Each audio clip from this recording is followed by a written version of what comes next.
അളിയാ ഈ മാനത്തണിയില്ല അത് വലുതാകുമ്പോൾ എന്താവുന്നല്ലോ അറിയാമോ? അറിയാമെങ്കിൽ പറഞ്ഞാൽ എനിക്ക് അതിനെക്കുറിച്ച് വ്യക്തമായിട്ടൊന്നും അറിയില്ല. അന്ന് എനിക്ക് ഇത്രയും നാളായിട്ട് അറിയത്തില്ലേ? എനിക്കറിയാൻ നിന്നോട് ചോദിക്കേണ്ട ആവശ്യമുണ്ട്, ഞാനങ്ങ് പറയത്തില്ല. എടാ പൊട്ട, അതിൻ്റെ കണ്ണ് നീ നോക്കടാ, എങ്ങോട്ടാണ് ഇരിക്കുന്നതെന്ന്. അത് മണ്ണിനടിക്കും.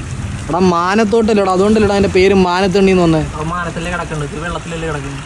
എടാ പൊട്ട, മാനത്ത് നോക്കിയാണ് ആ മീൻ ഓടുന്നത്. അപ്പം വേറെ മീൻ വന്ന് അതിനെ അറ്റാക്ക് ചെയ്ത് തിന്നും. അതുകൊണ്ടാണ് അതിൻ്റെ മാനത്തണ്ണി നാദം. അതുകൊണ്ട് തന്നെ അത് വളരത്തുമില്ല. ഒരു കാഞ്ചി പിൻ്റെ വരുന്നുണ്ട്, അവൻ പറയട്ടെ, എന്നാലേ എനിക്ക് വിശ്വാസം. അവനാണല്ലോ കോടതി. അവൻ തന്നെ, അവൻ തീരുമാനിക്കട്ടെ. ഈ മരണമല്ലാത്ത മീനായി മാനത്തിന് ഓടാ ആണ്ടാ. അത് മയിലോട്ട് പോയി പ്രാർത്ഥിക്കും, ദൈവമേ ഞാൻ മരിക്കല്ലേ. അവരിതാ ലൈനായി. പൊട്ടനോടാണോ ഞാൻ ചോദിച്ചത്?